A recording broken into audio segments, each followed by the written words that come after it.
Hi, my name is Diamond Moore. I'm a junior at Southeastern. I was born and raised in Detroit, Michigan. My second home is Cleveland, Ohio, because most of my family lives there.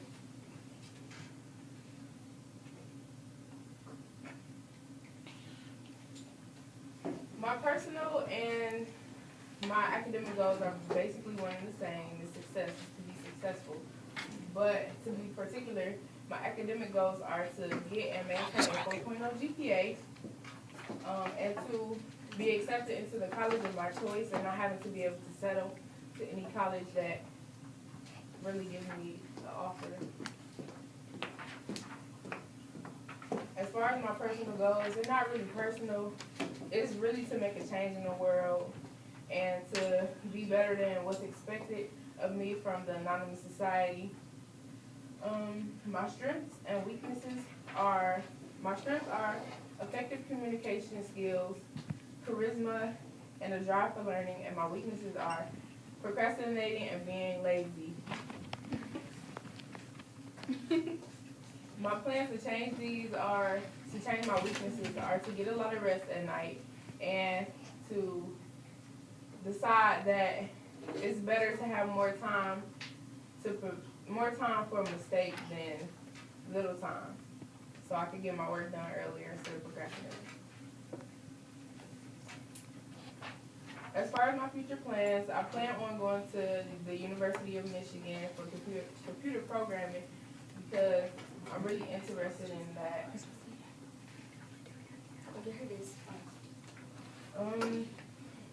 Learning never stops. In our mind, textbook learning starts at 7:45 a.m. and ends at 3:15 p.m. Monday through Friday. But in actuality, textbook learning starts the second you were born and it ends the second you die. Basically, what I'm saying is that education never stops. You learn at all times.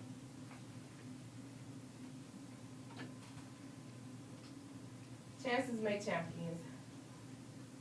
One summer, I got a chance of a lifetime to do something that I thought I wanted to do, which was aerodynamics. I wanted to become an aeronautical engineer, which was, it's a person that builds planes, and they really are responsible for your lives. They have to make sure that the plane's wings are long enough so you can get from one destination to the next. You have enough gas. It holds enough weight for all the passengers. And I really thought that was a really cool thing. I heard about it all the time, and I really wanted to go into that. So it was this program called SEMA. It's sponsored through NASA, and we got to use a simulator to build a plane, and we had to make a trip from Detroit to Illinois, Illinois to California, and California to New York. My plane, the first time my plane ran out of gas. The second time my plane crashed. The third time it ran out of gas. And the fourth time it didn't even get off the runway. And I kept failing and I felt like, this is just not for me. But I kept trying anyway. And then I didn't feel that drive to keep going. And I know if I don't feel that drive to keep going, then it isn't something I'm going to be interested in for a long time. So it taught me that there isn't always one set plan. And even in your darkest moments, you learn something. Or in negative outcomes, you learn something. Science has taught me a lot, and I never really understood how to apply it to life. But robotics really showed me how science really came to life. You would think of science as like chemicals and air and things like that, but science is much more than just chemicals. This is what my evidence is going to prove to you, how it's more than just chemicals. In Unit 3 of Physics, we study Newton's laws.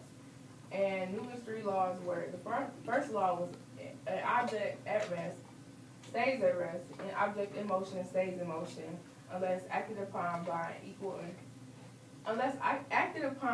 opposite force, another force. The second law is force equals mass times acceleration, and the third law is every action has an equal and opposite reaction.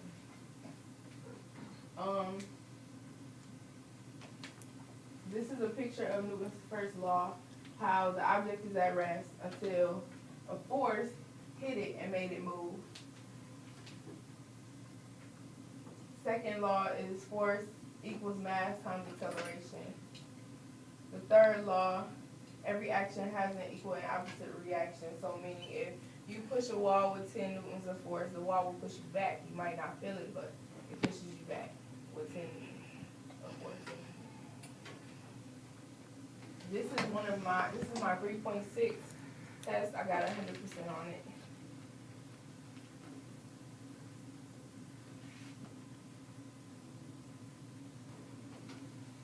Newton taught me, but robotics showed me. Newton taught me how the three laws worked, and robotics showed me how they worked together and how they didn't work.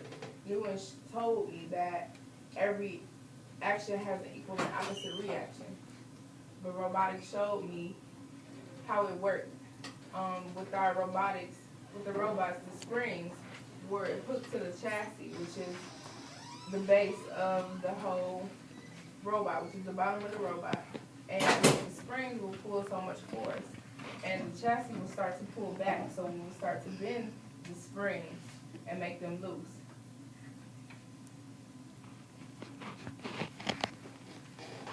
I got some. As far as my leadership skills go, this unit and experience, meaning robotics, has widened my understanding of being a leader when learning.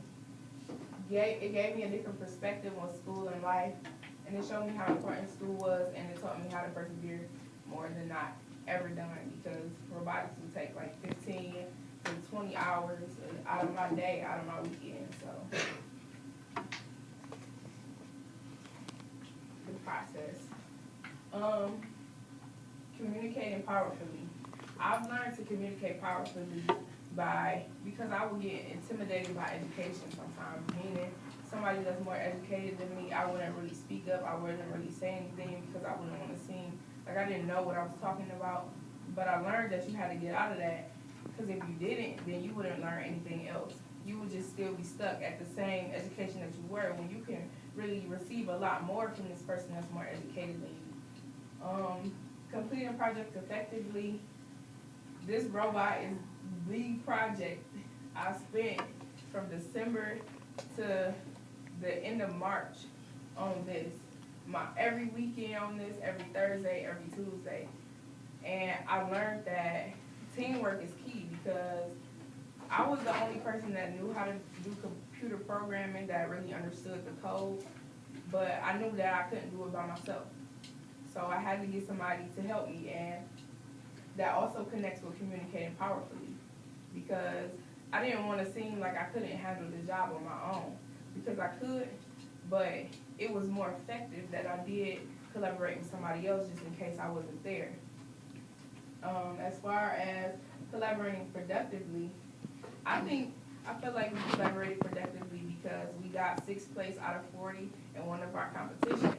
So we really had a great outcome with collaboration, and we had met different schools, different teams, and we worked with them, and we came up with a good plan to win. Thinking critically was one of the biggest things I've done, because in everything that you do, you have to think hard.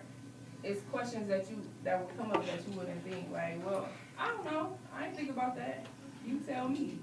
But it wasn't about them telling me, it was about me telling them. Today, as I stand before you, as you listen and learn, and as you look up to the ceiling and think how hungry you are, or how bad you want to go home, I hope you take this one thing from me. I am education, and education never stops. You never stop learning. You can learn the most ridiculous and oblivious times.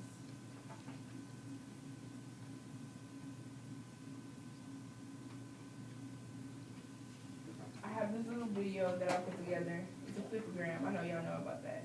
But it's like my experience and everything I had to go through to get to that, where I am.